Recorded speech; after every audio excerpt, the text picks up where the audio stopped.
What comes to your mind when you hear black hole? Most likely, it's the image of a bottomless cosmic vacuum cleaner, a monster prowling the universe, greedily devouring everything in its path. Stars, planets, entire galaxies, nothing can withstand its hunger. This image, popularized by science fiction, is both terrifying and mesmerizing. But how much of it is actually true? Today we're going on a journey to the most mysterious, the most extreme, and the most misunderstood objects in the universe. We'll peek beyond the event horizon to understand what black holes truly are. And I promise you, reality will turn out to be far stranger and more astonishing than any fiction. To understand where these cosmic titans come from, we first need to look at the life and death of stars. Imagine a star, a gigantic ball of superheated gas, at whose core a thermonuclear furnace rages. Every second, fusion reactions occur there, transforming hydrogen into helium. This process releases a colossal amount of energy.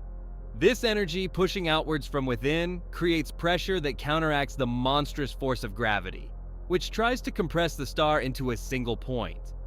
Throughout its entire life, a star is a battlefield between two fundamental forces: the thermonuclear fire striving outwards, and gravity pulling everything inwards. For billions of years, they maintain a delicate balance, but the fuel isn't eternal. When the hydrogen in the core of a star, one that is many times more massive than our sun, runs out, followed by other heavier elements, the furnace begins to dim. The pressure from within weakens, and gravity, that patient and merciless predator, finally triumphs. Nothing more can hold it back. In a fraction of a second, the star's outer layers collapse inward toward the center with unimaginable speed. This phenomenon is called gravitational collapse. A colossal explosion occurs, which we call a supernova. For a brief period, a single dying star can shine brighter than an entire galaxy, with hundreds of billions of stars. This explosion gives birth to all the heavy elements that make up you and me, and everything around us. The iron in our blood, the calcium in our bones, the carbon in all living cells. But what remains after this grand cosmic fireworks display? If the original star was massive enough, approximately 20 to 25 times heavier than our sun, then nothing can stop the remaining core. Gravity squeezes it tighter and tighter. First, atoms break apart, electrons are forced into protons, forming a superdense substance made entirely of neutrons. If the collapse were to stop at this stage, we would have a neutron star. This is an incredibly dense object. Just 1 teaspoon of neutron star material would weigh several billion tons on Earth. But for a future black hole, even this isn't the limit. Gravity continues its relentless pull. It compresses matter even further, overcoming all known forces of nature, until all matter condenses into a point of zero volume and infinite density. We call this point a gravitational singularity. The entire mass of the giant star is now concentrated in a space smaller than the head of a pin. It is at this very moment that a black hole is born. Imagine you are standing on the surface of the Earth and throwing a ball. For it to fly into space and never return, you need to launch it at a specific speed, the escape velocity. For Earth, this is approximately 11 kilometers per second. Now, imagine we compress the Earth without changing its mass. Gravity on its surface would increase, and to escape, an ever greater speed would be required. If the Earth were compressed to the size of a pea, the escape velocity on its surface would become equal to the speed of light. And since nothing in the universe can move faster than light, then nothing could escape from such a surface, not even light itself. We have just created a black hole. That boundary, beyond which even light cannot escape gravity's embrace, is called the event horizon. It is not a physical surface you can touch. It's more like a point of no return. Imagine a river flowing calmly, only to suddenly transform into a giant waterfall. The event horizon is the very edge of that waterfall. As long as you're swimming towards it, you have a chance to turn around and get away. But once you cross that invisible line, the current becomes so strong that no effort will save you. You'll be inevitably swept downwards. Similarly, everything that crosses the event horizon, matter, energy, information, is doomed to fall into the singularity. To an outside observer, this object appears absolutely black because it neither emits nor reflects any light. It only absorbs.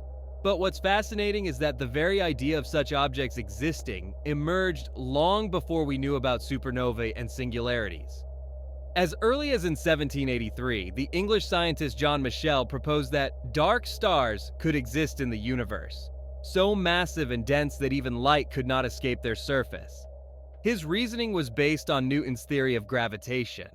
A little later in France, the great mathematician Pierre-Simon Laplace arrived at similar conclusions. But in the 19th century, when scientists concluded that light was a wave and not particles, these ideas were largely forgotten for nearly 1.5 centuries. They seemed like little more than a curious mathematical oddity. Everything changed in 1915. Albert Einstein published his general theory of relativity, which completely revolutionized our understanding of gravity. Einstein showed that gravity isn't a force that simply pulls objects towards each other. Instead, it's the curvature of space-time itself caused by massive bodies. Imagine a stretched rubber sheet. That's our space-time. If you place a lightweight ping pong ball on it, it will barely make a dent in the sheet. But if you place a heavy bowling ball, it will create a deep depression. Any other lighter ball that rolls by will roll down into this depression. It's not being pulled by a force, it's simply moving along the curved surface. Similarly, planets orbit the sun not because the sun pulls them, but because they are moving in a straight line through space that has been warped by the sun. Just a few months after Einstein's theory was published, the German physicist Karl Schwarzschild, while on the front lines of the First World War, found the first exact solution to Einstein's equations. This solution described the gravitational field around a massive spherical object. And within this solution, a mathematical peculiarity lay hidden. At a certain radius, later named the Schwarzschild radius, the equations broke down and went to infinity. This was that very event horizon. Einstein didn't like this idea. He believed that nothing so absurd could exist in nature. But the mathematics were relentless. It wasn't until the 1960s, thanks to the work of Stephen Hawking and Roger Penrose, that scientists finally recognized that black holes were not just a mathematical quirk, but an inevitable consequence of the laws of our universe. By the way, the term black hole itself was coined and introduced into common usage by the American physicist John Archibald Wheeler in 1967. Before that, they were called collapsed stars or frozen stars. Alright, we've covered how they're born and what they are in theory. But then a logical question arises. If they are absolutely black and emit nothing, how can we possibly detect them? We can't see a black hole directly, but we can see its effect on the surrounding space. It's like with the wind. We don't see the air itself, but we see how it rustles the leaves on the trees. One of the most reliable methods is to observe stars. Astronomers might spot a star orbiting around empty space. By measuring the speed and trajectory of this star, we can calculate the mass of an invisible object that causes it to move in such a way. If this mass turns out to be enormous, and the object itself emits no light, then the prime suspect is a black hole. This is precisely how the supermassive black hole at the center of our Milky Way galaxy was discovered. It's called Sagittarius A star. It is 4.3 million times more massive than our sun, yet it's compressed into a volume that would easily fit within Mercury's orbit. We see stars around it hurtling at breakneck speeds, completing a full orbit in just a few years. Another way is to witness the death scream of matter. If a star or a gas cloud happens to be near a black hole, the black hole begins to pull matter towards itself. This matter doesn't fall directly into it. Instead, it spirals into a giant disk, known as an accretion disk. In this disk, matter moves at immense speeds. Particles rub against each other, heating up to millions of degrees. This heating causes the disk to glow brightly, especially in the X-ray range. Essentially, we're not seeing the black hole itself, but rather superheated matter that is about to be devoured by it. It's one of the most brilliant spectacles in the universe. Quasars, the active nuclei of distant galaxies, shine so brightly precisely because of accretion disks surrounding supermassive black holes. A single quasar can be thousands of times brighter than our entire galaxy. Another stunning effect predicted by Einstein is gravitational lensing. Since a black hole extremely warps space-time, light from distant stars and galaxies passing by it is also bent. The black hole acts like a giant cosmic lens. It can distort, magnify, and even create multiple images of objects located behind it. By observing these distortions, we can not only confirm the existence of a black hole, but also measure its mass. And finally, the most cutting-edge and revolutionary method: gravitational waves. Remember our analogy with the rubber sheet. If two heavy balls collide on it, waves, ripples, will travel across the sheet. Precisely in the same way, when two massive objects, for example, two black holes or neutron stars, orbit each other and merge, they cause oscillations in the very fabric of space-time. These oscillations, gravitational waves, travel throughout the universe at the speed of light. In 2015, the LIGO Observatory successfully detected such waves for the first time in history, originating from the merger of two black holes located more than 1 billion light-years away from us. This discovery not only once again confirmed Einstein's theories, but also gave us a completely new way to listen to the universe. We learned to hear cosmic cataclysms that were previously invisible and silent to us. So we know black holes exist, and we know how to find them. But what would happen if you decided to journey to one of them? Let's imagine you're on a spacecraft approaching a stellar mass black hole. The first thing you would notice are extreme tidal forces. The black hole's gravitational field is so uneven that the force acting on your feet would be trillions of times stronger than the force acting on your head. You would start to be stretched, like spaghetti. This eerie process is aptly named spaghettification. Your body would be stretched into a thin stream of atoms long before you even reach the event horizon. But let's imagine you're flying toward a supermassive black hole, like the one at the center of our galaxy. Its gravitational field is far more uniform, and the tidal forces at the event horizon aren't as strong. You would be able to cross it whole and unharmed. What would you see at that moment? For you, nothing particularly special would happen. You would simply cross an invisible line. But your friend, who remains at a safe distance and observes you through a telescope, will see a completely different picture. Due to the extreme time dilation near the black hole, it will appear to them as though you are slowing down as you approach the horizon. Your image will become redder and redder. This is called gravitational redshift. And you will seem to be frozen forever at the very edge, never actually crossing it. You, in turn, looking back, will see the entire future history of the universe flash before your eyes in fast forward. So, what awaits you inside after crossing the event horizon? Here, the laws of physics as we know them cease to function. No matter where you move, no matter which direction you try to fly, all paths will lead in only one direction, toward the center, toward the singularity. This is no longer a point in space. It is a moment in the future that is impossible to avoid. What a singularity truly is, we do not know. General relativity tells us it is a point of infinite density and zero volume, where the curvature of space-time becomes infinite. But most physicists are confident that this simply means the theory itself breaks down under these conditions. To describe what happens at the heart of a black hole, we need a new theory that can unify general relativity and quantum mechanics, a theory of quantum gravity. Currently, we do not have it.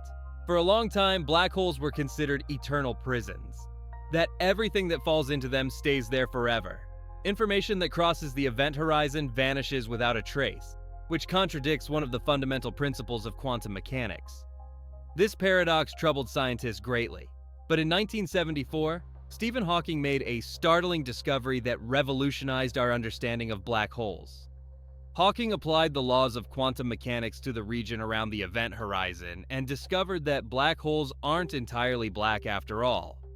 They ought to radiate slowly. This process was named Hawking radiation. How does this work if nothing can escape the event horizon? It all comes down to quantum uncertainty. In a vacuum, pairs of virtual particles and antiparticles are constantly being born and immediately annihilating. That is, mutually destroying themselves. But if such a pair is born right at the edge of the event horizon, it's possible for one particle to fall into the black hole while the other manages to escape. To an outside observer, this would look as if the black hole had emitted a particle.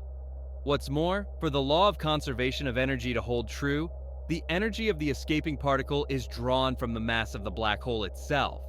This means that by emitting Hawking radiation, a black hole slowly loses mass. It evaporates.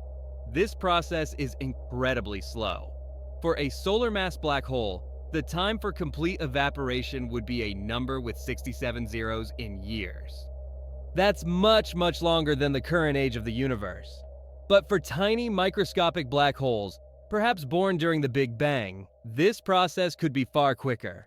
Their evaporation would culminate in a powerful burst of gamma radiation. Astronomers are searching for such bursts, but so far, without success. Nevertheless, Hawking's discovery holds fundamental significance. It showed that black holes are not merely dead gravitational wells. They are complex thermodynamic objects that possess temperature and obey quantum laws. And most importantly, they are not eternal. So, what exactly are black holes in the end?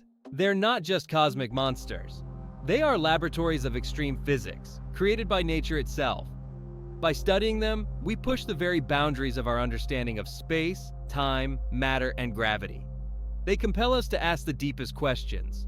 What happens to the information that falls into them? Does it truly vanish, or does it somehow linger at the event horizon? Are the singularities at their cores gateways to other universes or dimensions, as some wormhole hypotheses propose? Black holes aren't merely the ultimate stage in the lives of massive stars. Supermassive black holes, residing at the hearts of galaxies, play a pivotal role in their evolution. Through their gravity, they dictate the motion of stars, while powerful jets, streams of particles bursting from their poles, regulate the pace of star formation within a galaxy, either expanding gas and preventing the birth of new stars, or conversely, compressing it and triggering new bursts of activity. It appears no major galaxy can exist without such a colossal heart. From the terrifying dark stars imagined by 18th century scientists to tangible objects whose shadow we've learned to photograph, and whose voice we now hear as gravitational waves, black holes have journeyed an immense distance in our understanding. They've ceased to be merely a symbol of destruction. They've become a symbol of the universe's greatest enigmas and a key to unlocking them. They reveal the boundaries of our knowledge and indicate the path fundamental science must take. Black holes are not the end of the story. They are perhaps the dawn of something entirely new. They serve as a reminder that the universe's deepest secrets lie hidden not in the light of stars, but within the impenetrable darkness. And we are only just beginning to learn how to read what is written in that darkness.